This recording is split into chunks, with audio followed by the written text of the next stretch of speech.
Well, good evening, everybody. It's me, Mitch. And I'm here and I'm live, and it looks like it's actually working. Looks like it's working after 3 live streams of locking up.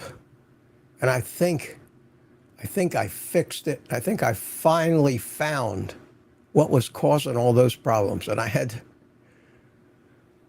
won't bore you with the technical details, but I had to do a lot of rewiring on my network here. Now, so I'm here. I still have some of this cold. It's gotten a lot better. It's only been a couple days. Everybody's asking me, do I think Carnivore's helping me get over it faster? I forgot how long they normally last because I haven't had a cold for quite a while. So who knows? Who knows? We will see. We will see. Well, we're off to a really nice start here early. And in case you didn't notice, I did come on about a minute early, just to make sure I wasn't going to have any upload problems. And it did turn out that I think it was my first piece of equipment, my side of the Spectrum modem, the wire that went from the modem to my wireless router. When I finally got around to replacing that, I've done hundreds of speed tests since last Thursday, and so far, everything seems to be working fine. I can't blame this on Spectrum. If it happens to just start crashing in the middle of this live stream, I'm going to be very, very puzzled. But hopefully, I can't see a reason why it would. While I was at all that computer system rewiring, I redid the entire power system so that I could integrate that new EcoFlow Delta 2 1 kilowatt backup battery, so that if I ever had a power failure, either before I had to go live or during one of my live streams, I have one plug, which is the plug to my UPS, which is designed to keep the system alive during a brief power failure. I can unplug that. I've got about 15, 20 minutes of power from that. But if I unplug that, I'll stay live. I can then plug that into the EcoFlow, turn it on, and then I will have sometime between 3 and 4 hours of time to power everything my side of the Spectrum connection. And assuming that Spectrum doesn't have a huge power failure, I should be able to stay. And that's something especially here during hurricane season, when we get these god-awful storms coming and going and we have short power failures. It's nice to know that I can maintain some semblance of normal. So let me warn you about a couple things in this live stream. I've gotten a lot of nice comments from many of you on the interview with Dave Mack. I appreciate that. I had a good time. It's the first time I'd ever really met him. And nice guy. I was impressed. I'm especially impressed with the number of different people he interviews in the course of every day. It's crazy. But that went well. And fortunately, it wasn't live. So even though you didn't see it, there were a couple times during that interview where I went, "Time out, Dave. You're going to have to edit this next part out." And I sneezed a couple times, blew my nose. got my composure back, and off we went again. Now, this is a live stream. And even though I'm not sneezing right now, my nose isn't running right now, I'm still feeling it. And I'm feeling it in an incredible lack of energy.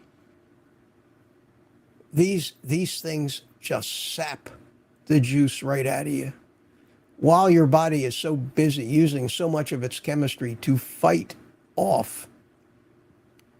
Your immune system's working in overdrive to fight off these bugs. Some of the other biological pathways evidently get ignored a little bit, like the ones that create energy in your mitochondria. It's the only way I can explain it.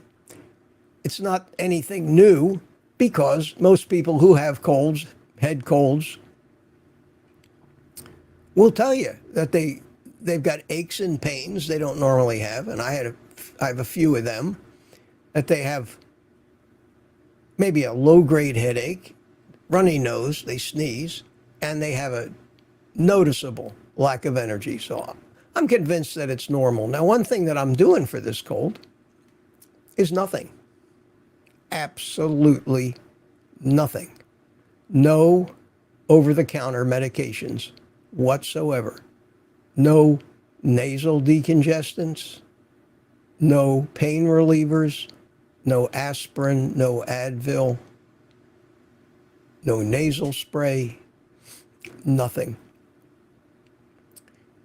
If I'm living this lifestyle, and I'm so firmly convinced that we have the machinery necessary to fight these things, and I can't believe in my convictions enough to trust them to heal me, then I'm a hypocrite. So it's working so far. It's working so far. And I am feeling a lot better. And I do appreciate all the kind words. However, I'm not guaranteeing you that we will not have a sneezing fit or pleasant nose blowing at some time during the live stream. And I am ready for it.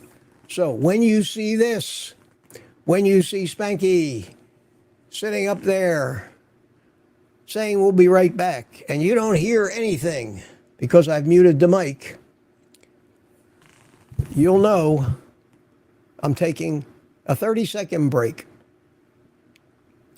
to do what I need to do. And the good news is I expected to come on here tonight and look at my picture, look at my face in the computer screen, and I expected to see that my nose might be red. And either I'm missing it or I've been pretty careful all day about not irritating my nose. But it is a typical textbook head cold. Something that I was told with no uncertainty by a commenter that there is no such thing as a head cold. All colds are just colds. It's a fallacy. I mean, I was told that with great authority. Basically, reading between the lines, it says, Mitch, you're stupid. I'm smart. Well, how do I answer that? I've had chest colds where they settle in the chest.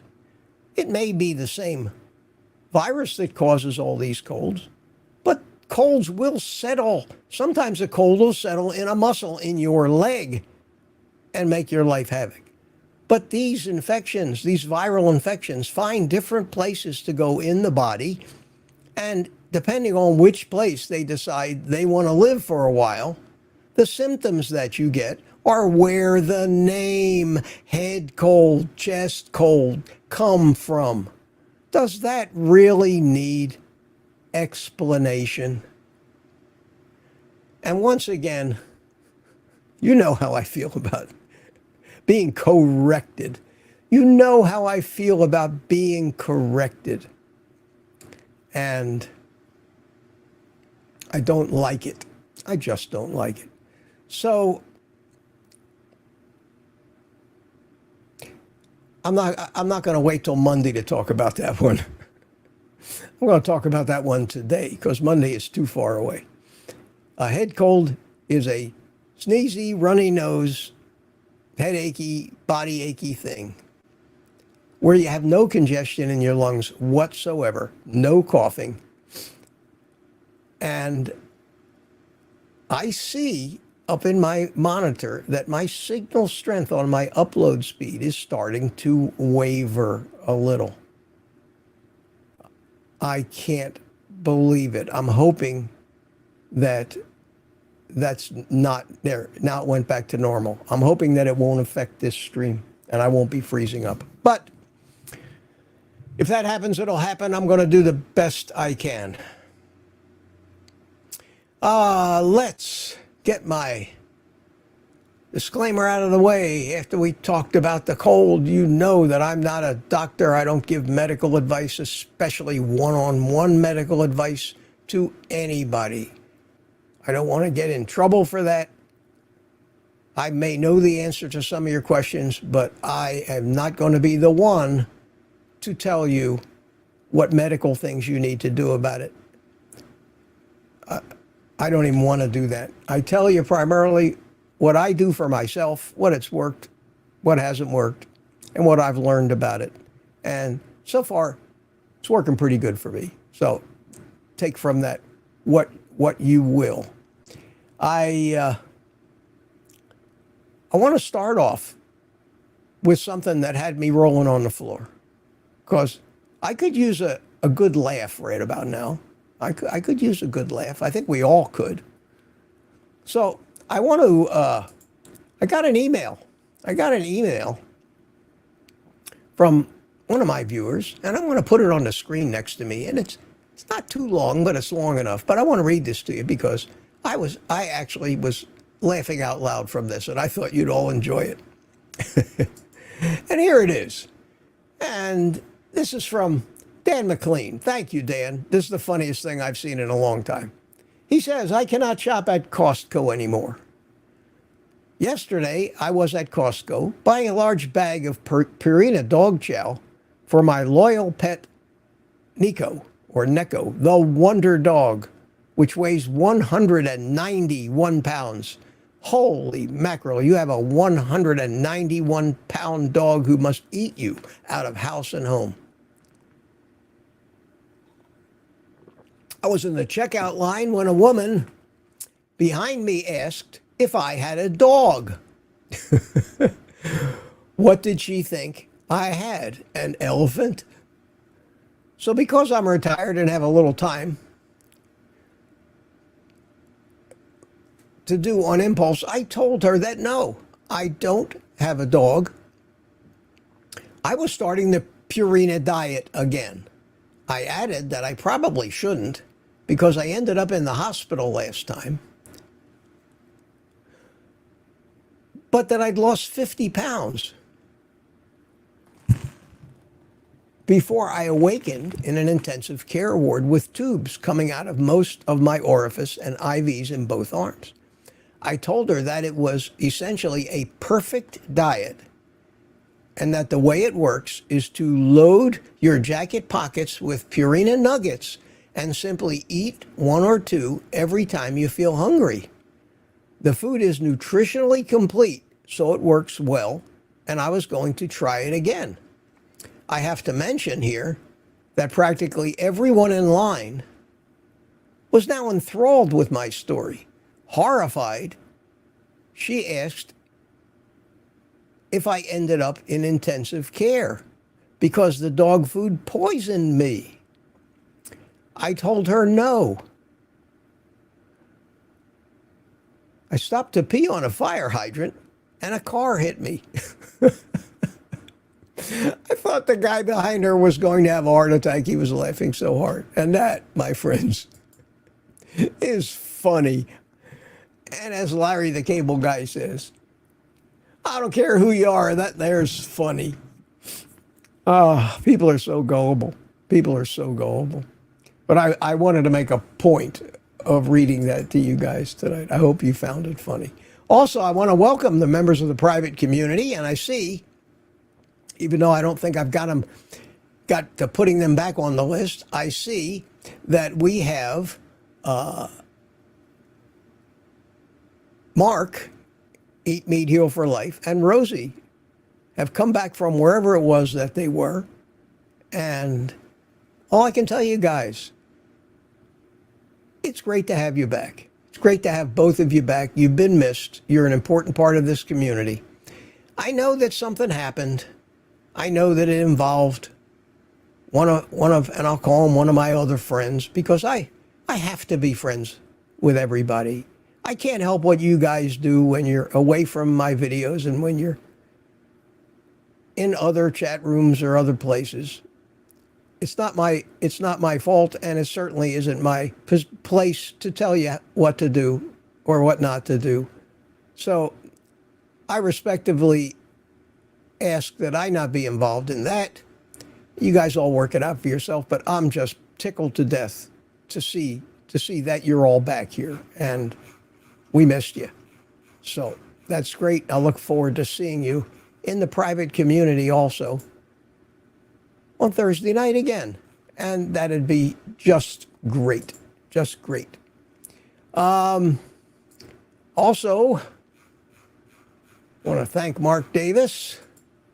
Mark Davis, Super Chat, you mentioned that by reading between the lines that they were saying you are stupid and how you should respond. Respond with your shirt. I may be wrong but I doubt it. You're right, Mark. You're right, Mark. And let me just say one thing about Mark Davis. Mark Davis has become an enigma on my channel. He's been very generous to me. Been very generous. I had no idea who he was, where he lived. I didn't know anything about him. I just knew that he was helping this channel financially. And I had to figure it was out of the goodness of his heart. I didn't go chasing him down. I certainly had nothing to do with his generosity. That was his decision. And I had mentioned in the last live stream that I didn't know who he was. And Mark sent me an email telling me a little bit about himself,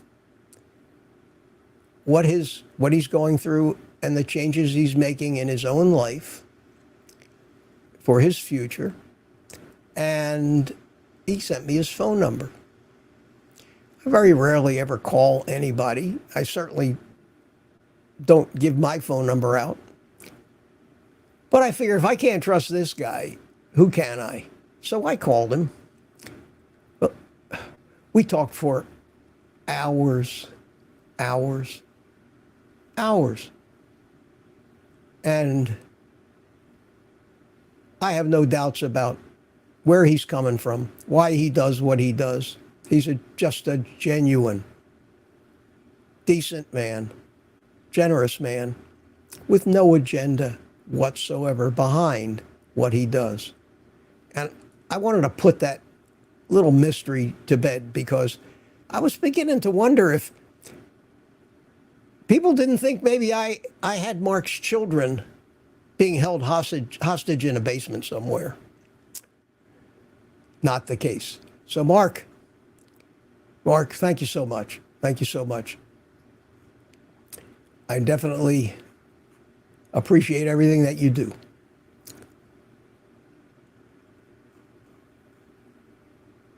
And I was hoping to be able to get that out of the way tonight.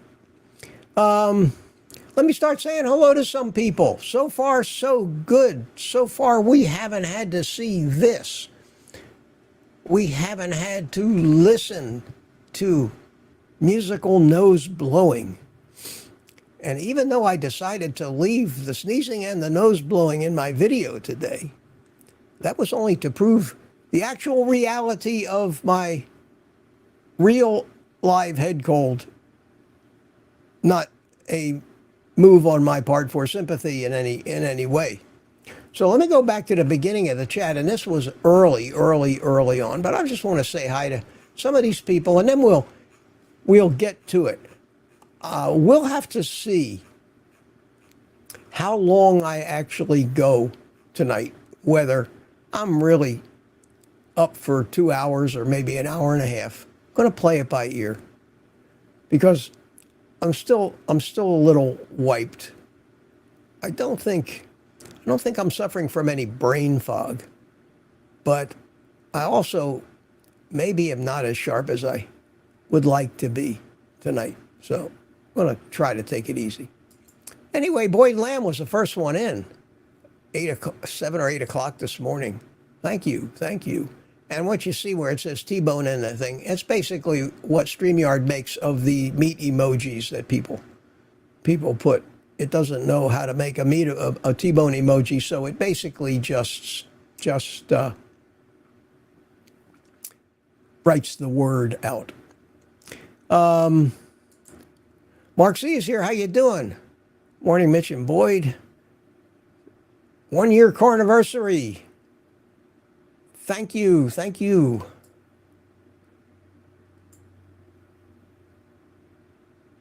Okay, I thought I was having a little problem with my screen, but not. Okay, I'm a little edgy tonight about the performance, but so far so good. I don't think I've locked up yet, or I'm still moving around, so. Congratulations. 1 year. Man, Mark, that is a real milestone. The first year is a real milestone. Like an alcoholic getting his first year coin or token, whatever they call it. So congratulations, and many, many more years to come. And Mark is here basically saying, I'm back to earth and ready to reinsert myself in this wonderful community. And Mark, we are ready to have you back. And I've been texting Rosie, and she's back, and it's great to see you guys. It's great to see you guys back. Michael Pregular. Hiya, Michael. Michael said, I just thought I'd let you know, was listening to Kelsey this morning, and he told people to check you out. Well, that's great. I had a ball. In fact, that was really the driving reason why I even enjoyed that Keto Summit at all, was Kilts and meeting Dr. Nelson Vasquez. We were like the Three Musketeers on that live stream. It was just fun. And Kilts is just a dynamo, man. He's just a dynamo. That guy just goes like crazy, in these 5 a.m. live streams that he has are absolutely nuts. Absolutely nuts. But he does it. And I really appreciate if he gives me a shout out. That's very nice. And I'll give him a shout out. If any of you are not following Dr. Kiltz's channel, you should. He has a lot of great information. I'm not saying get up at 5 o'clock in the morning, especially if you live on the West Coast. That would be 2 o'clock in the morning, because he does these things from upstate New York, East Coast time. Tom is here from Tampa. Hiya, Tom. Good to see you. And CB is here from Alabama. How you doing? Great interview on Dave's channel, sir. Powerful, eye-opening stuff. Thank you so much. I was proud of that, considering I was operating with a head cold and everything else. I watched it and I said, damn, where'd all that come from? That came out pretty good. And Dave is the perfect guy to interview me. He has the perfect style for me. I don't do well with interviews who want to talk more than I'm allowed to talk. And some of them are like that. And if I interviewed anybody, that's what would happen. And it would piss off all of you. And you'd be yelling at me, Mitch, you're interviewing this guy. Let him get a word in edgewise. And it wouldn't happen. Which is why I don't do interviews. I don't do interviews. I'm not an interviewer. I make speeches, is what I do. I'm a professor. I've been called the professor in many areas of my life. That was a nickname I always had. The drone guys called me Professor Mitch, because I was always teaching them something about the technical part, the building, the flying. I'm not an interviewer. I'm a professor. I don't do well when I'm trying to extract information from somebody, especially when I know what they're going to say before they say it. Dave, on the other hand, is an interviewer. Dave is an interviewer. Dave told me before we even started, I'm not going to do a lot of talking. I said, looked at him and I said, perfect. Perfect, Dave. You got the right guy here. You don't have to worry about not 1 second of dead air on this interview. Ask me a question, sit back, and hang on to your hat. And that's how it worked out. And it was the best interview that I've ever been involved in for me. Bart K did a great job, too. Bart K managed to not interject himself too much. And Curry also did a great job. And as usual, I ended up doing most of the talking. I'm not saying that's a great way to be. It's just the way I am. I can't change at this late date. And anyway, CB, thank you for that nice compliment. Lucy Auerbach.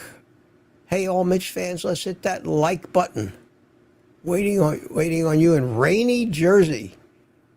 Man, we had the sun actually came out today here in Central Florida. Most of that storm wreaked havoc and flooding, but all north of us, and it's still doing it, I think. Reminded me of Hurricane Sandy a number of years ago when it got up to New York and New England, the just devastation that the flooding did. It just wouldn't move. Just rain and rain and rain. Jody, Drone Shots, my buddy, how you doing? Good to see you. I don't know if this was before 8, this was 7-something in the evening before I even started. But I just wanted to say hi to some of these people who came in early. Linda G.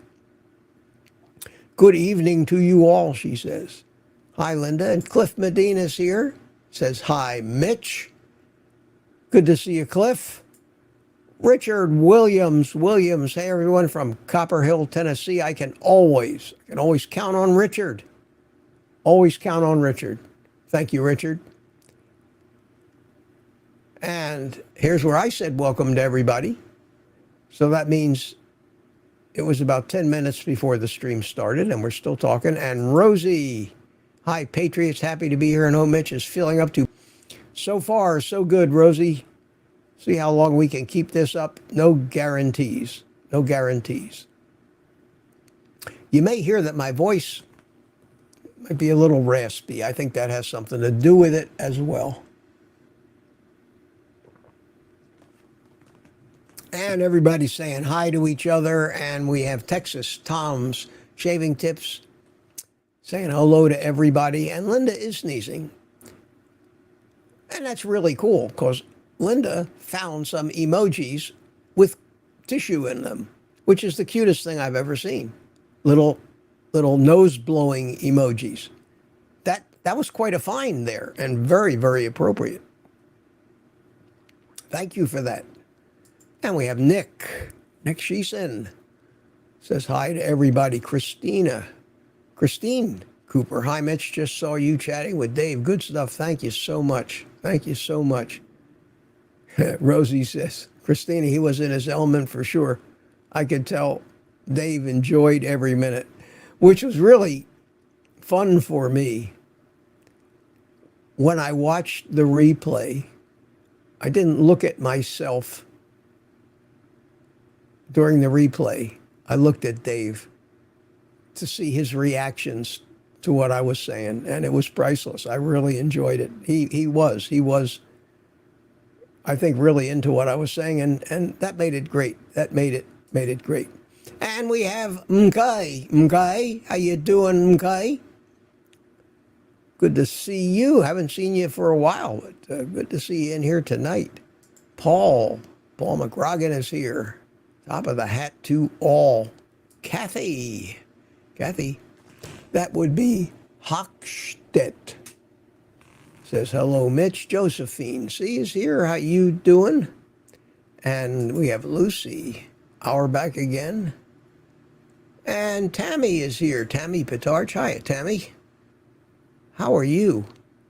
How are you? Steve Studley's in the house. Good to see you, Steve.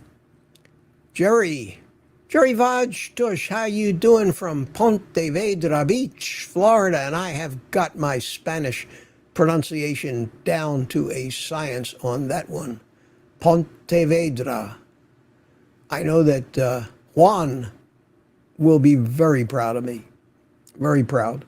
You won't have to correct me anymore.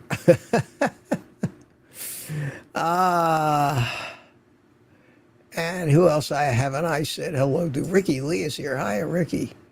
Good to see you. And I won't do too much of this early bird stuff. We're still saying hi to people that were here before the official start of the stream at 8 o'clock. I love seeing you guys dive in here and start talking to each other. This one's 7:57. Looks like you're landing a plane. Yes, or in the tower, in air traffic control. Either way. There was a time when I did use this setup as a flight simulator, but I don't do that anymore. I don't install any software on this machine other than what I use for doing my video editing and doing these live streams. Sandra McDonald's here. Hi, Sandra. She liked the interview as well. Thank you. Thank you. And who else? Who else? Matthew's here. Matthew Tremblay. Hi, Matthew. How are you? Coco. Coco's here. Good to see you. And look who we have, Dr. Nelson. Nelson, how the hell are you, my friend? I found out that Nelson comes to Melbourne 2 days a week.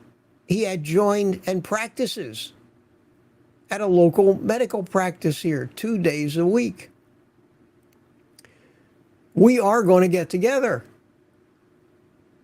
We'll go to lunch at a barbecue place or something, but we are going to get together. I'm just going to wait for him to contact me. I've got his phone number. He's got mine. But he's a very, very interesting guy. And he and Kelsey and I, we just had a good old time. We had a good old time. We were like the Three Musketeers, like best friends.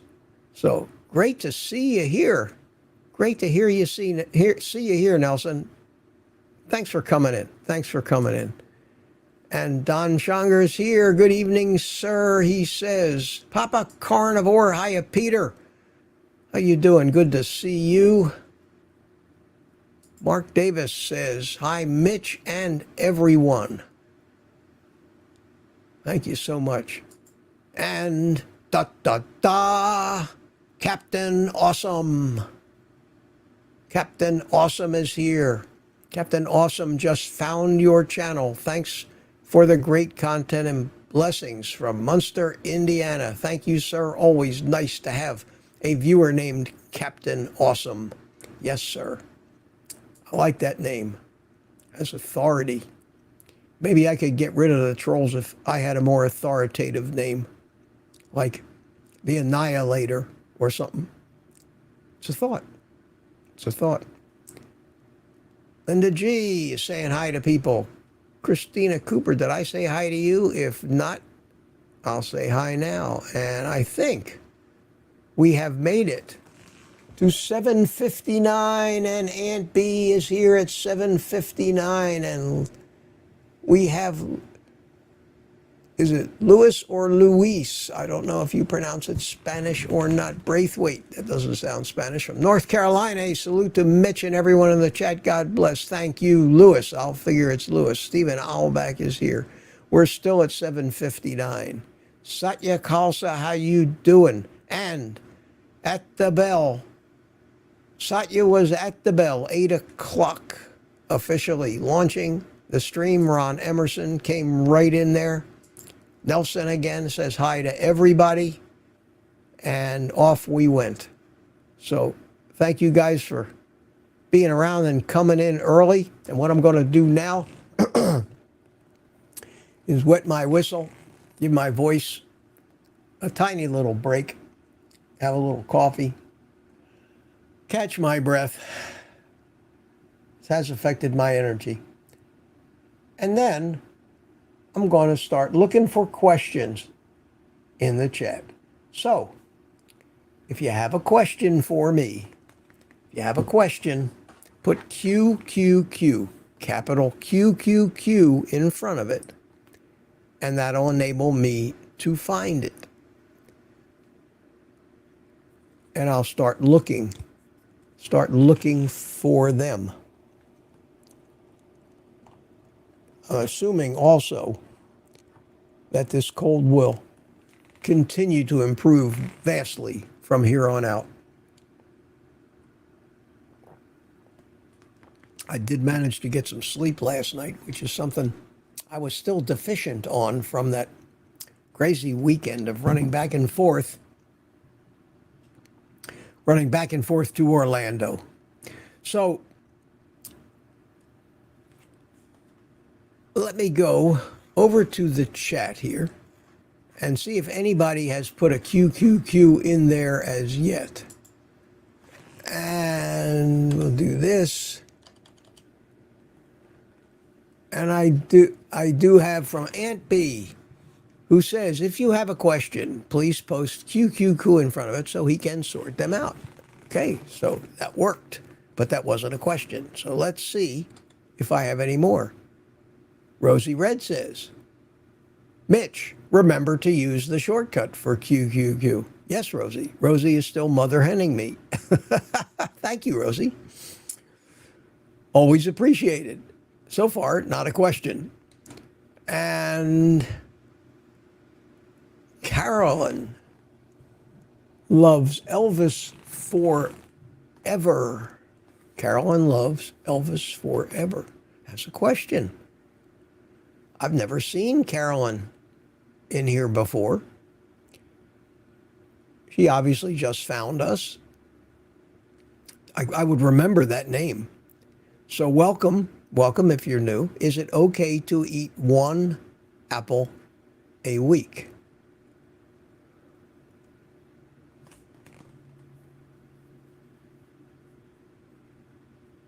That depends on what you're trying to do. If you're keto and you can manage to keep it under 20 grams of carbs a day, and it doesn't result in carb creep, where next week it's 2 apples and pretty soon it's an apple a day, then it's ice cream, then you've gained all the weight you lost back, then in that case, it's not okay. My question is, I assume that most people who come to my channel are looking at carnivore, primarily to treat their addictions, primarily to get rid of the Joneses that they have for sugar, just like a drug addict has. And when you're dealing with addiction management, you must practice abstinence, not 6 days a week abstinence. You must consider it an addiction like alcoholism and drug addiction. An alcoholic who's trying to kick alcohol, trying to kick how helpless he is when his body gets a little taste of it, and shortly thereafter the bottle follows, and then the case of bottles follow. Abstinence. In that respect, if you're a carnivore, absolutely not. There is no dietary sugar, especially from a plant, that will do what's necessary to cure your addictions if you're a flaming carb addict and have had that problem all your life. Some people can get away with that, and they lose weight, and they're happy, and they look forward to their 1 apple a week, and it doesn't cause any binging, and it doesn't throw them off their plan. After having lost my carb addictions, a couple of years ago, I might have said, well, that would be great if I could do that. Now, for me, I have no desire to do that. Don't know why I would ever do that. It could only be destructive. So that's my answer to that. And it's an individual thing. I think one apple a week, as far as what's in it, is certainly not going to poison you. But the addictive aspect of the sugar in it. Now, everybody eats a little sugar. All carnivores do get a few grams of carbs. There's a carb in an egg. There's a few grams of carbs sometimes in red meat in the form of collagen. But this stuff isn't metabolized rapidly like dietary sugar is, and generally doesn't cause any insulin spikes or anything that's harmful to your physiology that's going to do the bad things to you that sugar does. So I hope I answered that for you. And it's a good question, especially for somebody that's new to this and just looking at it. Okay on a keto diet, not okay on carnivore. Only okay on a keto diet if it doesn't throw you off the diet, which those kind of things usually do. All right, next question from Burns Aquatics. How you doing, my friend? Hey, Mitch, in your opinion, what's the best carnivore meal with the least and easiest cleanup? My friend, it's what I do every single day, with rare exception. Bacon and eggs, the way I cook it. Bacon and eggs. It's incredibly easy. When I'm done, I have a plate. I have the measuring cup that I beat my eggs in, and a couple of forks to wash. That takes maybe a minute. I have no frying pan to clean up. Nothing, because the way I do it, I cook my bacon. All the bacon fat renders out. I take the bacon out of the pan. I pour most of the bacon fat into a bacon fat catcher, because I use that stuff to fry things like fried shrimp. It's coated in pork rind crumbs, salmon patties that I make with egg and pork rind mixed in them, and fried in deep fried almost in bacon grease. But for the bacon and eggs, when I slide that egg out of the pan is empty and clean. Any residual bacon grease got soaked up by the egg. And since an egg has at least 50% fat by weight, that's a perfect ratio. And since the bacon is very fatty meat, I know that by eating that one meal a day, that I'm pretty well guaranteed to get enough fat, which is very important on carnivore, to get enough fat. And then I'll try to shoot for a little fat in my second meal. But if I don't get enough fat, if I happen to have a New York strip instead of a ribeye, or it's a little leaner cut of meat, I know I'm good because I had plenty of fat at my first meal of the day.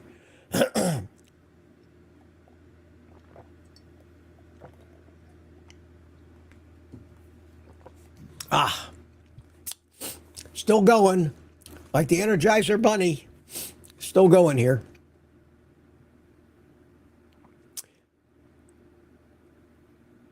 When I'm done, I take a paper towel and I just wipe out. What? The pan. There may be a crumb left in there from some bacon. There may be little bit of bacon grease still left in it. Doesn't matter. I just wipe it around, and if it happens to spread that bacon grease and put a ultra thin coating of it on top of the pan, that's fine too. It's good, And I take the pan and I put it away. So I've had a whole meal, a big meal, half a pound of bacon, 5 or 6 eggs usually, tons of fat, all the nutrients, well balanced nutritionally. I think it's like the perfect meal for a carnivore. And my cleanup is I have to rinse off one plate, one mixing cup, and a couple of forks, and a spatula. And that's it. So that's the easiest meal to make. Following close second on that would be sous-viding a steak and searing it for a couple minutes in carbon steel. That's virtually almost no cleanup. But you do have to sometimes maybe do a little work on the carbon steel if something happens to stick to it. But other than that, you just have a plate and some utensils. Actually, unless I'm trying to get real fancy and do things that are egg dipped, coated in pork rind crumbs, fried in a pan with bacon grease, which might splatter, or I make a hamburger patty and forget to put that screen on top of it and it splatters, then I have to clean my cooktop and all that. But other than that, most of my recipes, the prime goal is no cleanup, and it sounds like you're interested in that too. So that's, I think, a good answer to your question. I hope that did. I hope that answered you. And the next question, this is working great today. It's working great. The next question is from Sissy. How you doing? Question, is there something missing from a carnivore diet?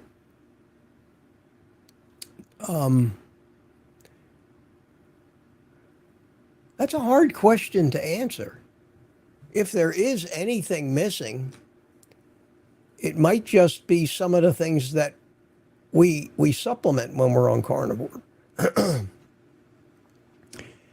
And the reason we have to supplement anything is because some of that stuff that we supplement isn't getting into our food anymore. It's not in the soil. It doesn't get in the grass that the cows eat. The cows are eating grass without, say, iodine or some electrolytes. So that stuff doesn't get into the cow and into the meat, and then it doesn't get into us. But that's true of every diet. That's true of every diet. That's why one of the big selling points for so much of this ultra-processed food is all the crap they throw in the name of added nutrition, vitamin enriched. Most of that stuff is nonsense anyway. It just sounds good. It's great marketing fluff. Gives them something to print on the box in big, colorful letters. I take vitamin D. I take some electrolytes. I take a drop of iodine every day. I don't consider that missing from the diet. It's just what happened to our food supply in general.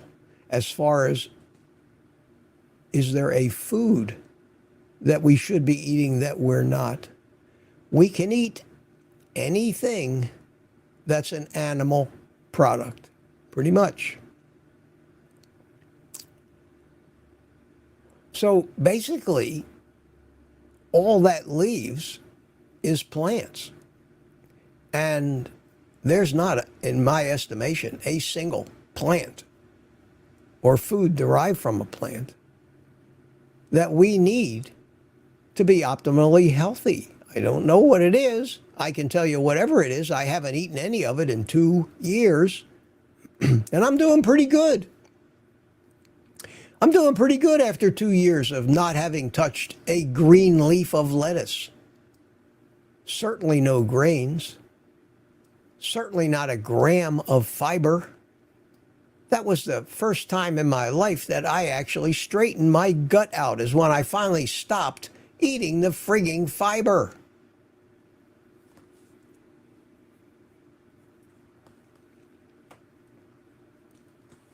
So no, my answer to that is, with the exception of the supplements I told you about, that you may not need either, you may not even need them, I think I'd have to categorically say no. There's nothing missing from a carnivore diet. And let's see what the next, I hope that answered your question for you. Rosie said, Mitch, I mother hen you because I'm older and good at it. Thanks, Rosie. You're not that much older. But I appreciate it. I appreciate it. And don't stop. Don't stop. I haven't had a mother. My mother died in 1984. That's on June the 30th, 1984. So it was 40 years ago,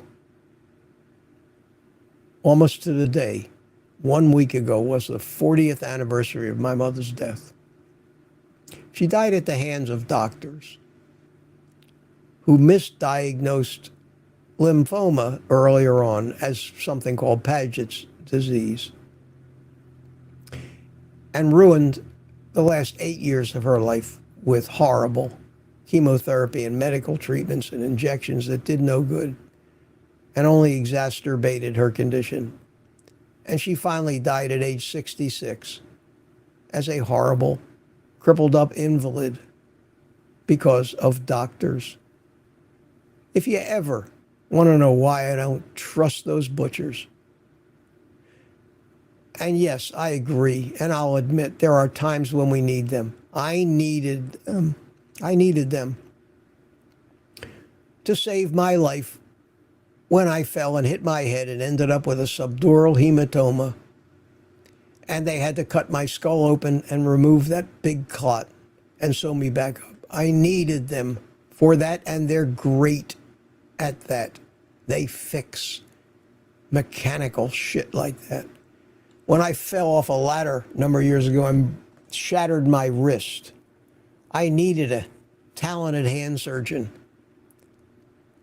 and machinist almost to go in there, install a metal plate, put screws in all the right places, and sew me up and guide me through what physical therapy I needed to get full use of my hand and wrist back. That's a mechanical thing. They're great at fixing that stuff. Orthopedic surgeons, God bless them, they are real doctors as far as I'm concerned. They are not prescribing statins. They are not trying to regulate your human physiology as if they know how. So yes, I do have respect for those doctors. Now, after they got done fixing my head, I was still stuck in the hospital for 3 or 4 days while they continued to try to kill me with the food and the intravenous crap that they were sticking in my body. They had me on glucose, intravenous glucose. Of all things to put into me is a constant 24/7 feed of pure sugar right into my bloodstream. And feed me what they called a cardiac diet because my cholesterol was high, which was 0 salt, 0 fat, and 100% sugar. To this day, I'm amazed that I survived my post-surgery stay in that hospital at all. And I don't trust them. I don't trust them. I'd almost rather die a quick, painless death than let those butchers turn them loose on me. But that's just me. That's just me. That's why I'm doing this, what I'm doing. Okay. Donna M., I see a question. LOL, not new here, just sitting quiet. Hello, everyone. Mitch, have you ever seen the movie The Road to Wellville? Anthony Hopkins plays John Harvey Kellogg. I wonder how close it was to the truth. I made a video on my channel talking about that movie, and that movie is available on YouTube, and you can go find it, and it's free to watch, I think. I don't know if you have to be a premium YouTube member or not, but let me go over here and see if I can actually find it. Let me see if I can find it. Let me go to YouTube, and let me go here to search Road to Wellville. I've seen the movie 10 10 times. Here's the trailer. Here's the trailer. And Anthony Hopkins playing John Kellogg was brilliant. Brilliant. Brilliant. Let me show you this trailer.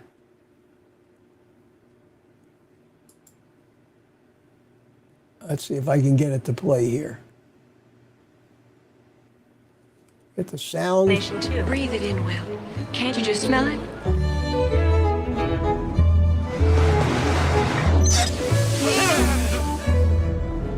There's the great man himself. There's Dr. Kellogg. Sample of your stool, please. Here? So why on earth did you bring him here? He's very sick. Now, I want you to relax.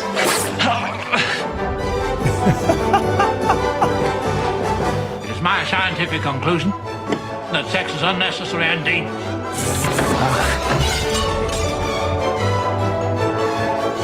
I think that I'm hallucinating. That's why I'm here. My own stools, sir, are perfect. They are gigantic. You have to understand, he's a doctor. I saw you with my own eyes. To our prosperous futures.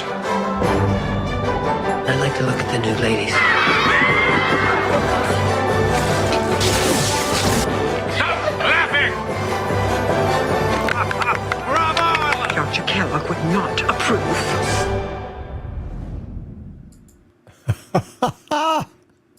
It is hilarious. And it would be even more hilarious if there weren't, like 99% of it was actually true. And that was the Battle Creek Sanitarium. And that was John Harvey Kellogg that invented, he and his brother, the breakfast cereals to carry out the wishes of Ellen G. White from the Seventh-day Adventists of stopping men from eating red meat because it caused sinful thoughts and masturbation. And John Kellogg had the idea that you had to be a vegan and you had to, you know, have perfect stools and enemas every day. I mean, this was real.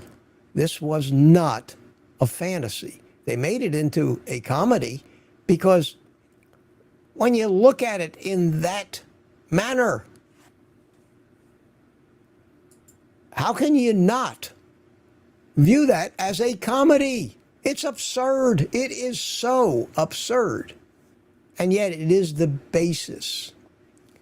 And the disciples of that group of people that ran that sanitarium, the Adventists, went on to become the Ansel Keyses of the world. The heads of medical schools and universities, on the board of directors of the big food and pharma companies. They have created this corrupt system that is poisoning the human race. And I think at this point, maybe it's actually come too far to fix. I don't know. Dave Mack asked me that question, do you think there's any fixing it? I looked at him and I said, you know, Dave, no. I don't think we can fix it now. I think, like anything else, we can just try to live. We can just try to live with it. Anyway, great question. Thank you. And yes, in case you don't realize it by now, I have seen The Road to Wellville. And I think all of you should see that movie too. It is very telling. Very telling. And deep down at the bottom of it, it's a true story. It's a true story of how we got the way we are. Anthony Hopkins, the cast in that movie was brilliant. Anthony Hopkins was perfect. John Cusack was great in the role. Matthew Broderick, he played a great role. And that movie is from, 30 years old. This is not anything new that we just discovered. That movie is 38 years old.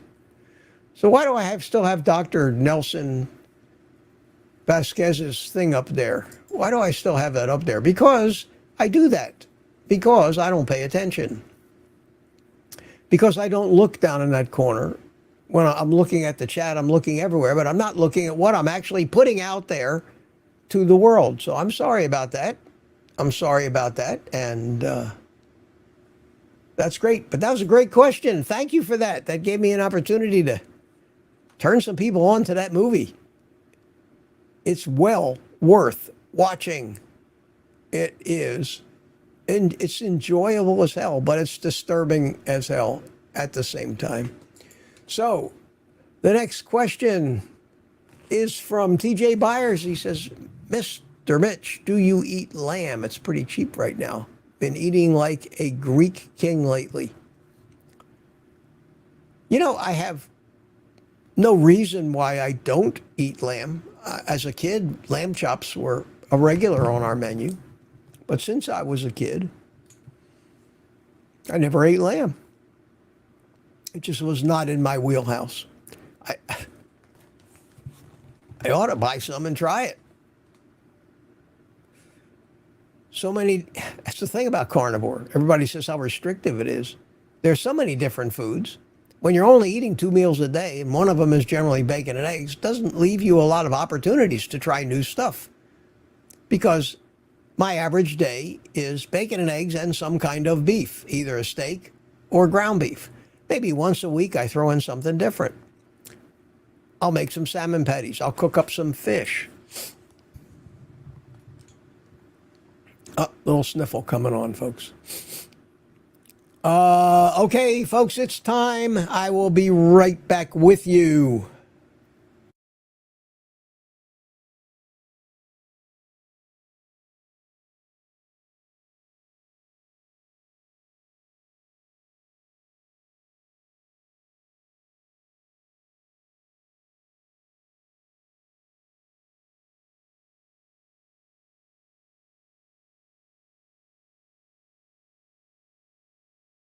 Okay, we have sneezed and blown our nose, and I spared you. I spared you that. Thanks for hanging around. I'm amazed I went this far. I'm amazed I got this long into this live stream. It's been an hour, more than an hour already, before I felt that little sneeze coming along. Got the coffee finished. I need to keep keeping my throat moist here.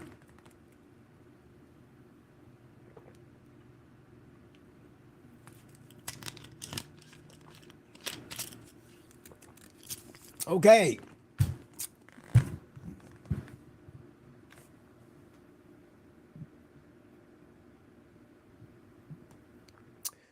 All right. That's the lamb question. Next question. This is working great tonight, this QQQ thing. It's just working great, keeping me busy. All right, the next question from Paul McGrogan says, explain, please, why you sear the steak after sous vide. Have you ever seen a steak when you take it out of a sous vide? It is very unappetizing looking. It is cooked all the way through to whatever temperature the water was. Me, I cook it to 128 degrees. It's also very tender, and it's also floppy, but it almost has a grayish looking pale on the outside. It doesn't look very appetizing.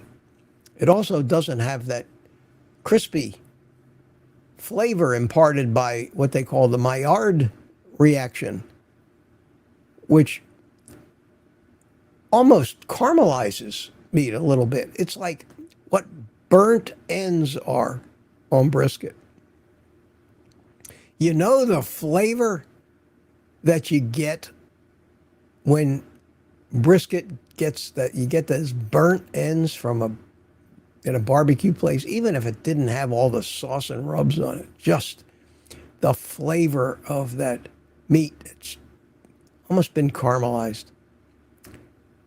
There's no added sugar needed for that, but it's what gives a steak most of that flavor that hits us when we take a bite, is that seared outside crust.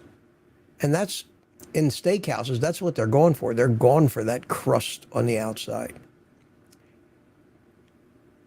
The reason sous vide is so good is you can get that crust fast enough where you don't overcook the center of the meat. So you end up with a steak that has a very thin crust on the outside and perfectly medium rare, or however you like to cook it the rest of the way through. And that's why you sear it. It looks better, looks much more, it looks much tastier, and it is much tastier. And you can sear it in butter, you can sear it in bacon grease, you can sear it in tallow, you can do it in any kind of animal fat that you want. So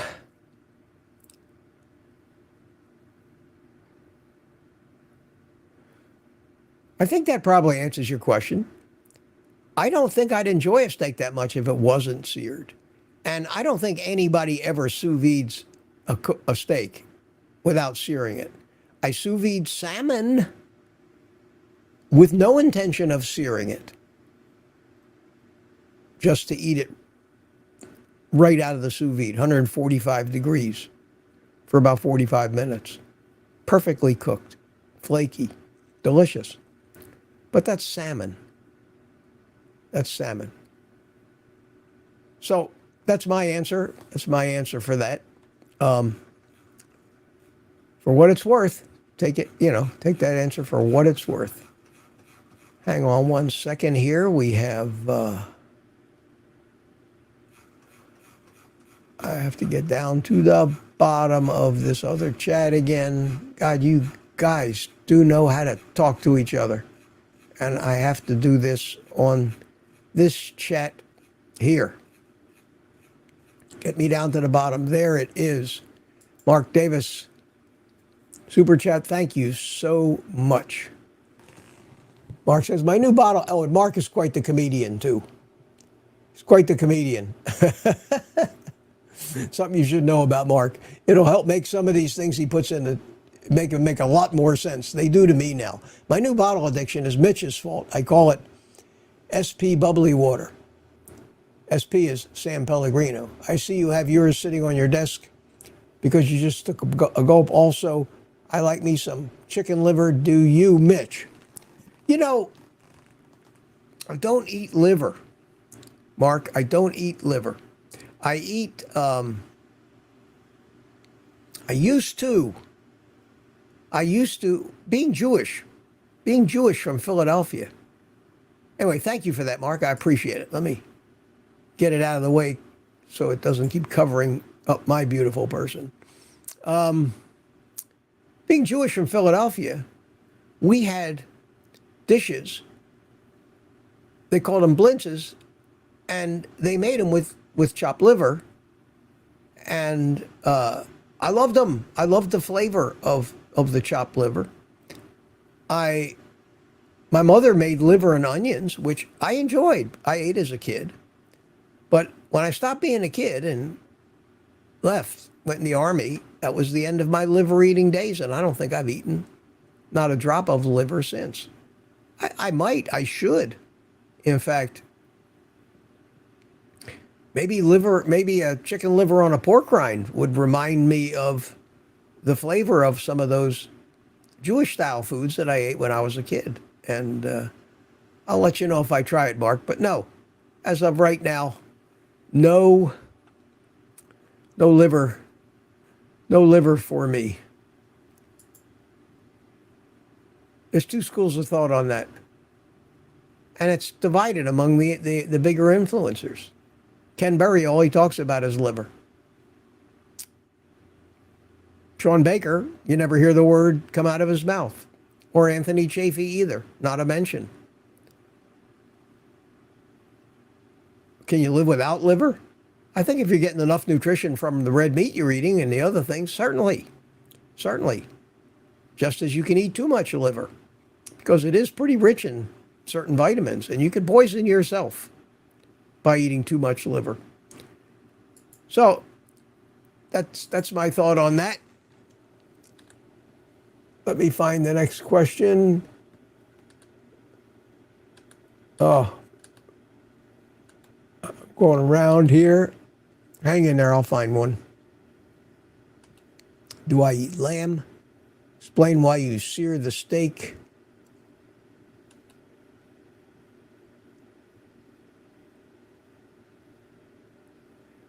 I think I've gone around the horn on the questions. I think I've got all of them. The lamb. Explain why you sear a steak. I think that's it. I think that's it. Wait a minute. Yep, Rosie told me she mother hens me because it's the best carnivore meal with the least and easiest cleanup. Is there anything missing from the carnivore diet? Been there. No, that's all the questions. If you got more questions, put them in there. If you got more questions, put them in there, and I will, and I'll be happy to answer. I'm gonna. Oh, here's one that just came in. Matthew Tremblay asked me, "What do you think about prog powder?" I have to feign ignorance here, man, but I have no idea what prog powder is. Hang on.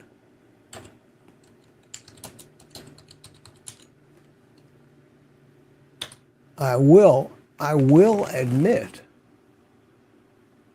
that there still are a few things in this world that I'm not familiar with, and I'm happy to admit those things. Nobody knows it all. My favorite expression that I pulled from a young age was, it's what you learn after you think you know it all that actually does you the most good. I've said that before. Oh, Matthew says, it's curing salt. Yes, I got it right here. See, that's the neat thing about the internet is that I can. Why do they call it prog powder? What has it got in it? Prog powder, number one, is a curing mixture used making cured meat products that require short cures and will then be cooked, such as sausages, including hot dogs, fish, and corned beef. Fast facts. Prog salt, Instacure, pink curing salt. Shelf life 1 year. Prog powder is used in meat. Yes, I know. What does it have in it? It's made mostly of salt. Salt acts as a preservative through osmosis, where the water within a cell is drawn out through the cell walls. Food spoilage and poisoning are caused by single-cell organisms called bacteria. Salt pulls out the water from within the bacteria cells, killing them, sugar, blah, blah, blah. What else is in prog powder? Number one is it prevents the growth of deadly, its second ingredient, sodium nitrite. Okay, so this is generally how they cure bacon. Sodium nitrite is demonized by all these people that are telling you how bad processed meats are for you. And I think Ken Berry in many of his videos and other people have kind of come to the rescue of sanity when they say that actually the nitrates in bacon and those things not only don't hurt you, but they're actually good for you. And the concentration of these nitrites that they're using to cure these meats pales in comparison to the normal concentration of these substances in our own saliva. So I don't fear them. So now we have prog powder has nitrites in it. So it's becoming more like what you'd cure, like they said, a hot dog or a sausage in. Varieties, they have prog powder number 2. This is made from sodium nitrate, and table salt. Sodium nitrite in prog powder number 2 breaks down over time, turning into sodium nitrite. Eventually, no sodium nitrate will be left. Okay, what is it used for? The pink coloring is added to the prog powder number 1 so that it won't be mistaken for ordinary salt, not to be confused with Himalayan salt. Prog powder is what makes cured meat pink in color. The prog powder interacts with a component. Okay, with that tiny little bit of research that I found on one article, to answer your question, I would say no problem. No problem. No problem. Let me find that question again. Here it is. What do you think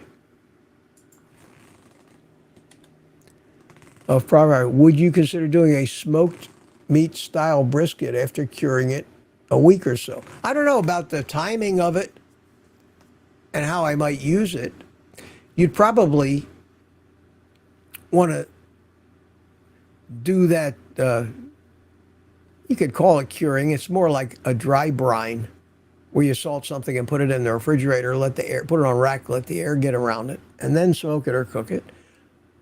It's basically just salt and sodium nitrite, and I don't see any harm in that. Be interesting to try and then smoke it and see what kind of flavor you get. But I learned something tonight. Thank you. Thank you very much. Thank you very much. And also, we have Mark C. Mark C. has gifted 5 private community memberships to people. And let's see, it tells me here who got them. Who got them. And Google assigns them to people who are in the chat. And no merit here, just 5 people. Indy, Pan-seared Ribeye, Michael Blade,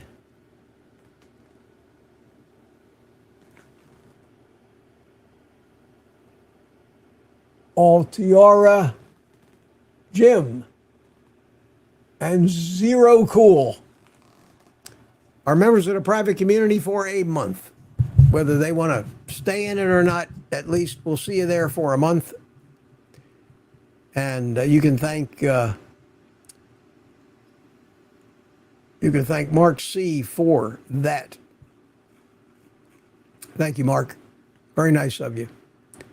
Another question from Mark. Another Mark. We are rich on this channel with Marks. We got more Marks here on this channel. It's tough to keep them all straight.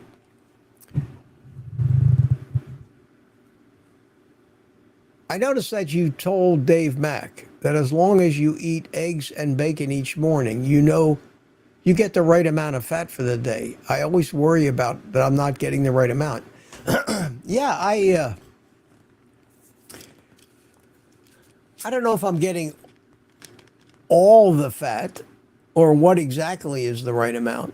But what I do know is that the fat content in that one particular meal is adequate. And if I ate no other fat, would be enough. We can't be perfect on this every day. And the final analysis, the final gauge, we all know what that is, and it usually involves bathroom talk. The final gauge that we have that lets us know whether we're getting enough fat, too much fat, or not enough fat depends our stools, the composition of our stools. If we're constipated with rock hard stools, we need more fat. If we have diarrhea and really loose stools, we're eating too much fat. If we're just right, then whatever we're doing, we should keep doing. And I finally settled into the fact that it seemed to me that if I ate the bacon and eggs at least 6 days a week as one meal, and I just love them, I never get tired of them. I love that bacon. Who doesn't? Who doesn't love bacon? It's the reason we can be carnivores. I have to start experimenting with pork belly too, because I haven't gone down that road either. But I just have so much to eat, so many different options. And I eat so infrequently. And my meals are limited to one, maybe two foods. That's it. That there is not room in a carnivore lifestyle for a large variety. But yes, I found that, Mark, when I make sure one meal a day is bacon and eggs, I seem to stay right on track. Matthew told me it was curing salt. Thank you. Question from Frank. Frank, where'd you go, Frank?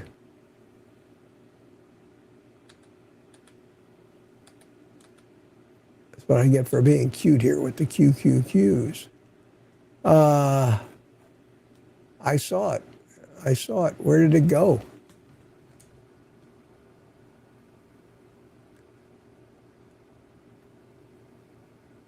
Frank, I'm going to find your question again. But I did find one from Tammy Pitarch. Do you eat butter? I never have seen butter in your videos. I only use butter to cook with. I don't eat butter. Not that there's anything wrong with that. I just don't eat butter. I never have. I've never liked butter. I only cook with butter. I sear steaks in butter. If I make an egg without making the bacon first, I will put butter in the pan. I poach sous-vide kind of / poach salmon with some pats of butter in it. But I have never in my life put a piece of butter in my mouth at room temperature or refrigerated. I never buttered a piece of bread in my life. I am a strange duck when it comes to stuff like that. So, no, I do not eat butter. I don't see any reason for me to eat butter because I get plenty of fat. Some people love butter so much, they scarf it down like ice cream or candy. And I think that that's okay, but you have to make sure you're not getting too much, too much fat or too much butter. Anyway, I don't. I can't, I just can't eat it. Next question. Oh, come on. Where did that question go that I saw?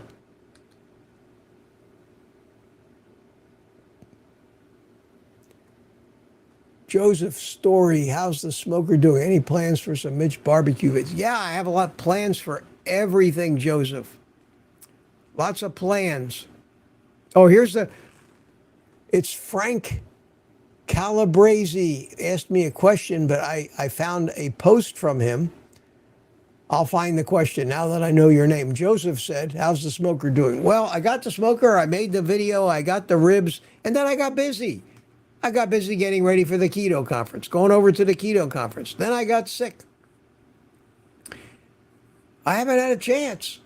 I just haven't had a chance. So I'm going to focus on the smoker and other things that I need to get back to. I'm a one-man band. There's only so much I can do, and I'm just trying to get it out there. I need to feel better, back to normal, back to my normal energy level. This thing has really drained that. Although I'm doing pretty good. Almost an hour and a half sitting here. But this is taking its toll on me. This cold. I think had I not been a carnivore, it would have been a lot worse. Now, let me see, Frank, if I can find your question.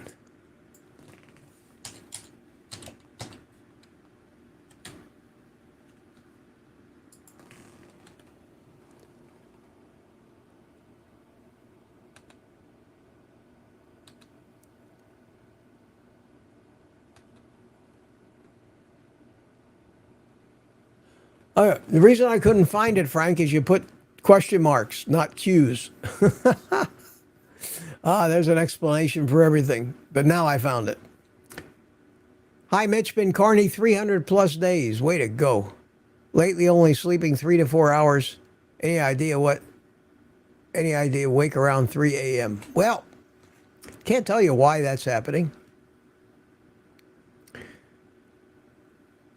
I find myself waking up usually 2 to 3 a.m. in every morning, and I generally go back to sleep. But I very rarely ever sleep all the way through the night, and I'm good. If I get 5 hours of sleep, that's it. To lay in bed for me after that is boring. I'm ready to get at it, ready to get busy.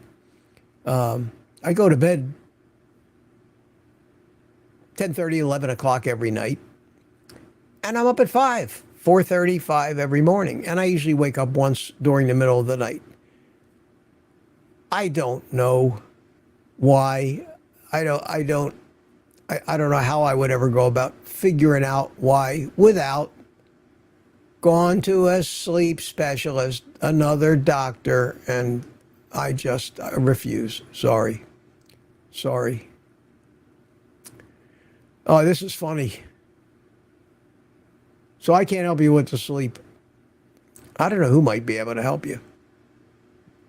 Maybe Ken Berry has a video. He's got videos on everything, and his videos are usually pretty right on the money. So I would type in the Google search bar, Ken Berry sleep, and see what you come up with. Linda Price says, proof Mitch is a doctor. Googling in front of us. Absolutely. If the doctors can Google your condition or put it into a computer and have some artificial intelligence do their job for them by prescribing medicines, because that's all a computer can really do. It's not going to give you advice on how to improve your health. It's going to tell you how to fix it, how to treat the symptoms, which drugs you need to buy, and how much of the rest of your life you're going to need to be taking them, what the side effects are. And most people can't say no to that. They're not presented with any other options. So, Dana M. has a question for me.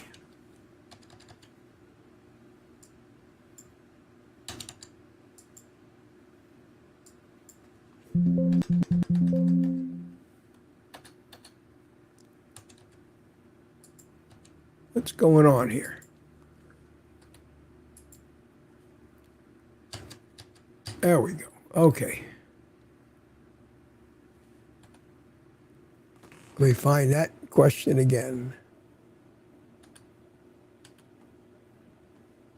Dana M. says, do you take K2 with your vitamin D?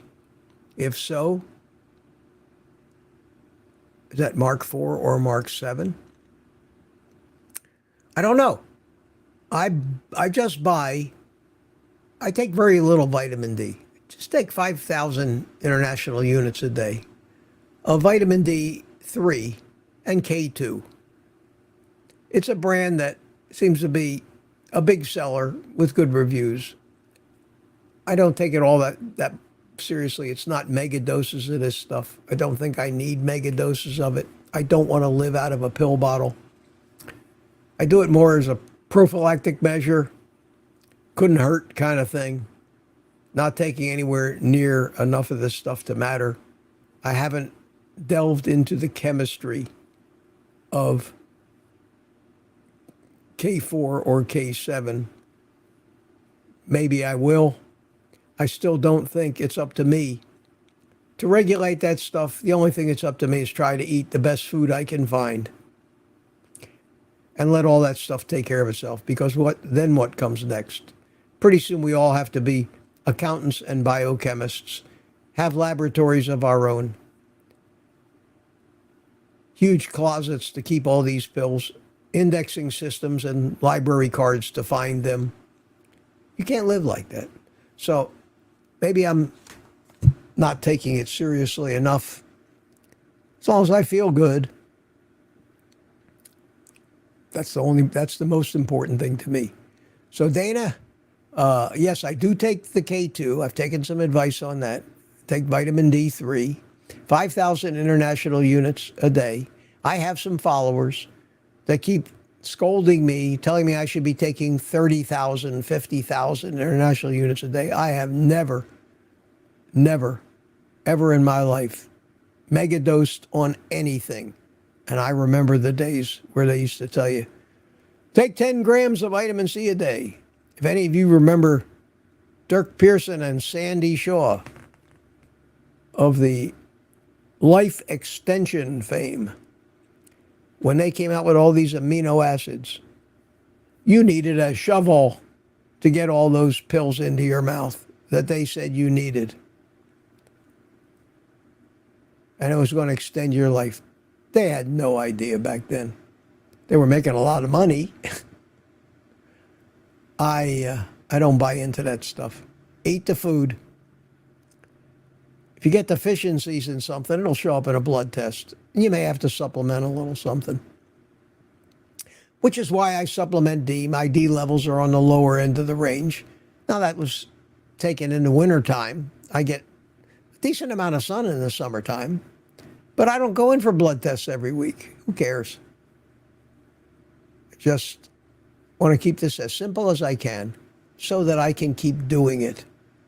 Because the more complicated it gets, the more places where you can go wrong and hurt yourself more than you're helping yourself. So that's the answer, my answer to that question. It may not be a great answer, but that's my answer. Again, if you want to know all this stuff, there are guys on YouTube that have taken this to the nth degree. You can look at Ben Bickman. You can look at Ken Berry. You can look at their videos and talk about vitamin D and the dosing, and you'll find videos. And these guys are doctors and scientists. If you want to know an educated opinion from a logical and thinking person, I think that would be the way to get that question answered for you. And there's the smoker question.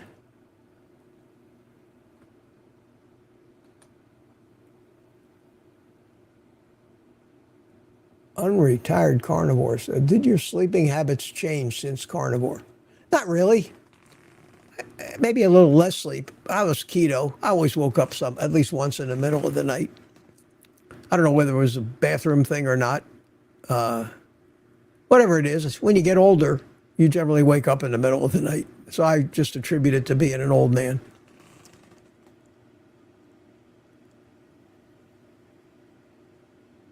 So unretired carnivore, they haven't really changed much.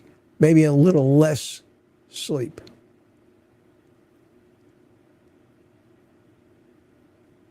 Prism Bunny says, is extended intermittent fasting necessary for carnivore, 48 hours and beyond? Well,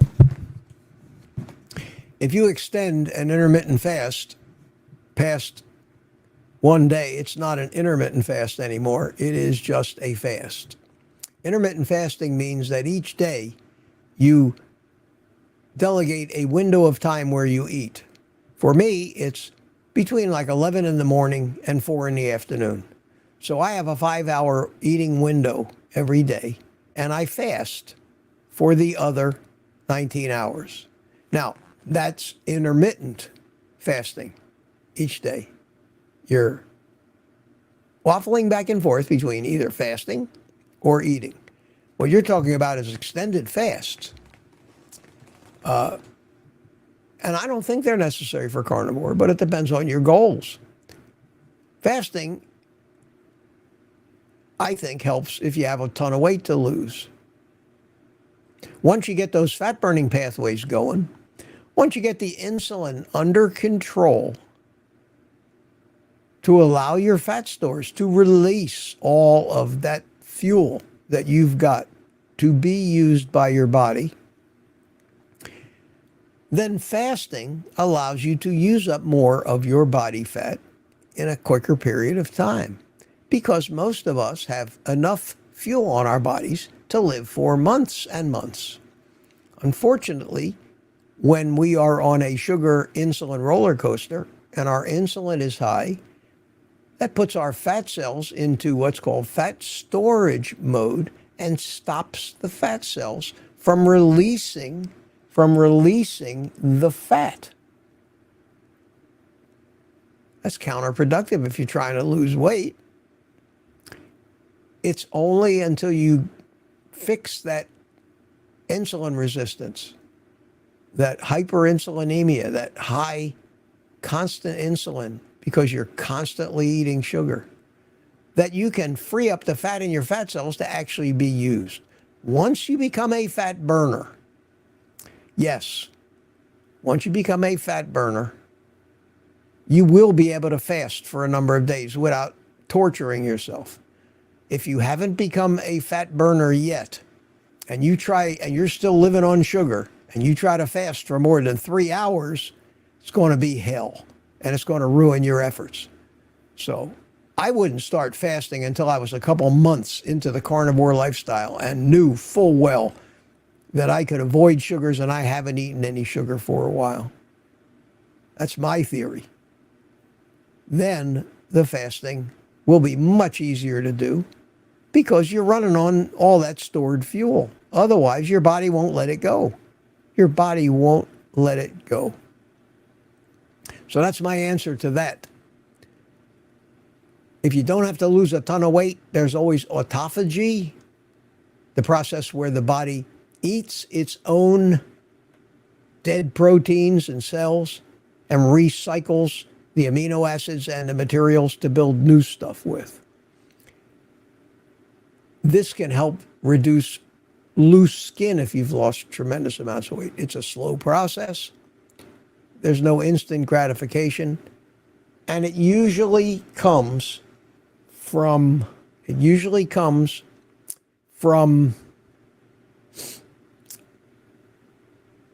what was I going to say? I'm busy. I'm seeing things popping up on my chat. I think I'm getting tired. But the question was intermittent fasting. Sorry, guys. I think I'm reaching the end of my concentration for tonight. But I'm not done yet. I do want to thank Mark for a couple of super chats here. I always want to acknowledge those, acknowledge the kindness. First one was Mark Davis. How come you don't see my QQQ from earlier? Is your vitamin D on your page? Yes, it is, Mark. Yes, it is. And I don't know why I never got that. I never saw the QQQ. I keep looking for them. It's not a perfect science, my friend, but thank you so much. Thank you for that. I appreciate that. And then I got another one from him here. Happy Tuesday. Same to you, Mark. Thank you so much. Thank you so much. And I hope you're able to make some hay with this little stock market nonsense we're having. That would be good. Okay. So let me keep searching for questions here. There's so much in the chat, and what happens is YouTube only shows me so much, and as I get so much in there, it starts cutting off the earlier stuff. So it's possible if something was in there way early, I am not going to see it anymore. I'd have to wait till the replay happened. Here's a question, Marilda Tuamala. Why do you have K2 with vitamin D? That's a very scientific question. It does certain things which I don't want to get into now. I just don't feel like I want to start getting into biochemistry explanations. The K2 does things that make the D3 much more bioabsorbable. There's a word. Makes it much more bioavailable. Makes your body more able to use the vitamin D that you're taking? And that's the answer to that question as far as I know. There's the prog powder question. There's the other vitamin D question. How's my smoker doing? Do you eat butter? Did your sleeping habits change? There's the fasting question. Why do you have K2 with D3? There's that question. And we're back to the prog powder. So that's all the questions I think that I actually have on the chat that I can see by scrolling around on it. And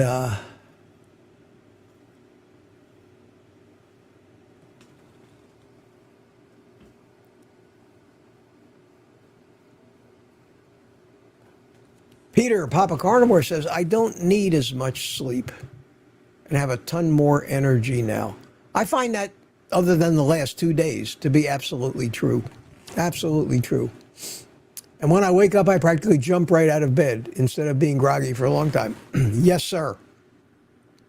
When I wake up, boom, eyes wide open.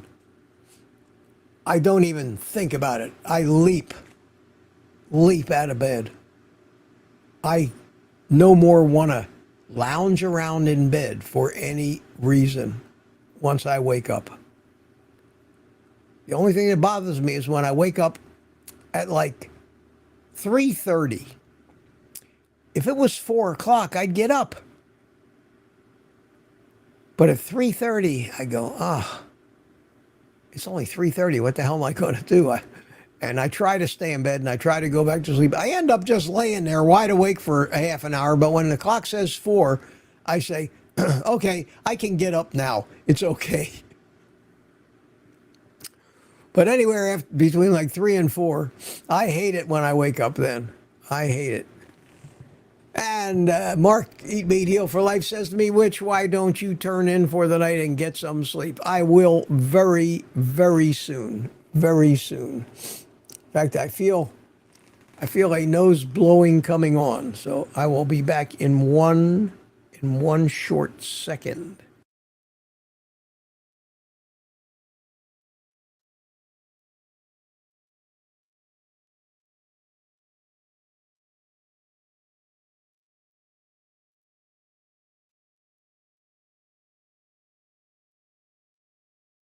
Thank you for that. Thank you for your patience. Actually, we did pretty good tonight. Only a couple sneezes and 2 nose blowings. Not bad. Not bad. I think I'm getting over it. I think I'm feeling my energy come back. So we're going to live. We're going to live. We have survived the head cold. And that should be the worst thing that ever happens to me for the rest of my life, is to get a head cold.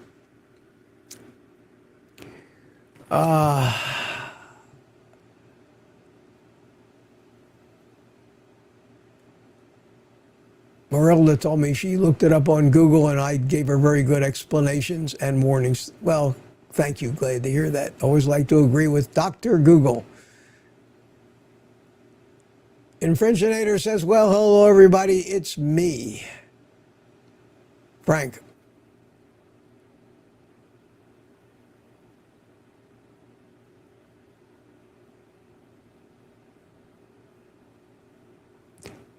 Talking about sleep. Yeah, I agree. I don't think any carnivores need 8 hours of sleep. I think sugar burners need 8 hours of sleep. I went from sugary coffees, Prison Bunny said, with whipped cream to drinking coffee with some heavy cream. There you go.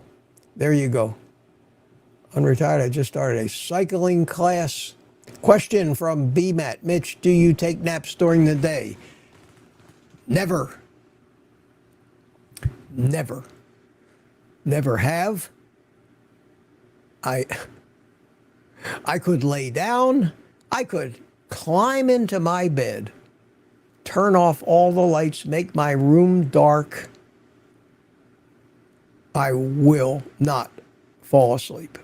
I cannot. I never could. Sleep during the day. Don't need to. I don't think any of us really need naps during the day. I'm pretty sure cavemen weren't taking naps during the day, but maybe they were.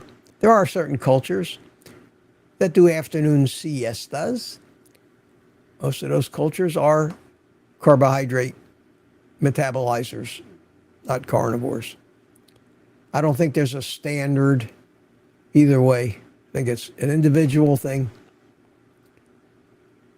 And if you follow your body, if you need to lay down a little bit, you lay down a little bit. Take a nap. I don't think there's anything wrong with that. If I remember right, Dr. Kilt says carnivores sleep up to 18 hours a day. I can't even imagine a world where that could be correct. That seems a little extreme. I know Kiltsy doesn't sleep 18 hours a day. He's up at 5 o'clock every morning doing a live stream. And my buddy, Metro Drones, how you doing? Hey, Mitch, happy Tuesday, he says. Thank you. Did I credit Mark Davis for that second one? Yes, I did. Sorry. It wasn't Mark Davis. It was you.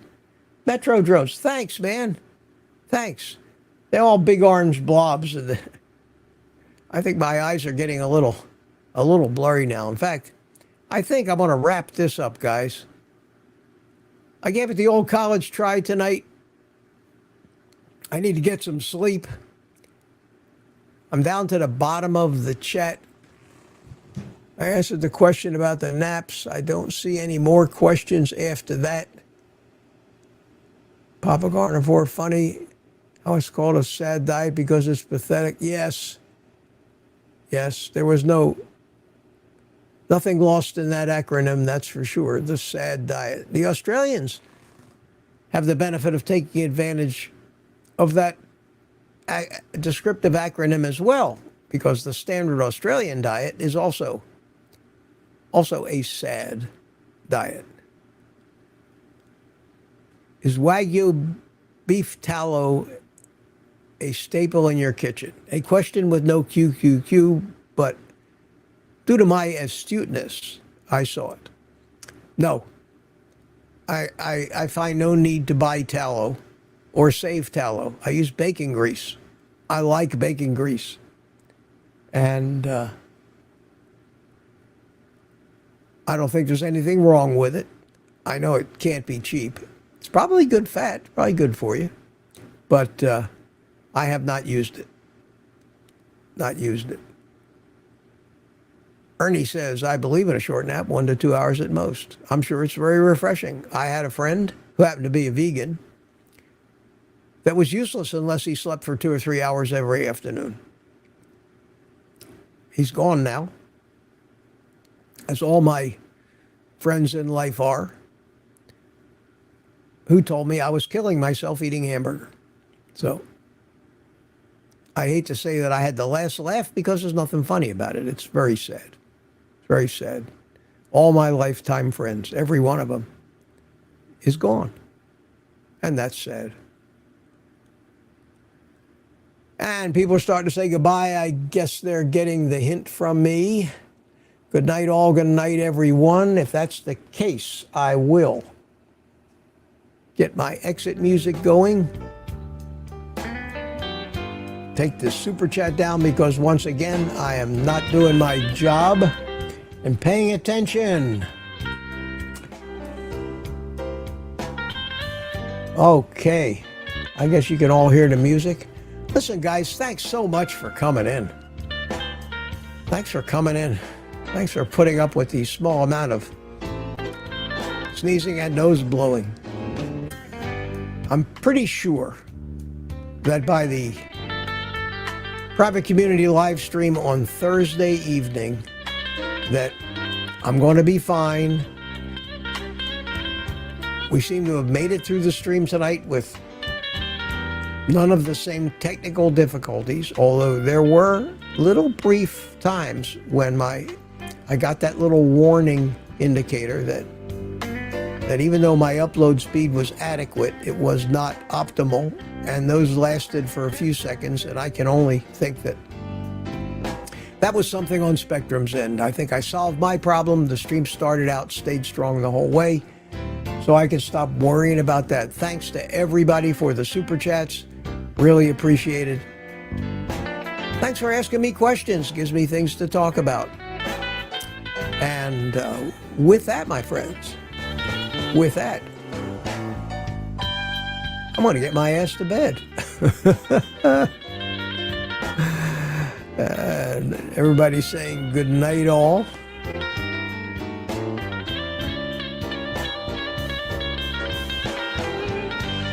Marilda says that Dr. Kilt said it on 4/15/2014 on his Zoom meeting. Holy cow. That was 10 years ago. If I talk to him, I'll ask him. I will. I'll ask him.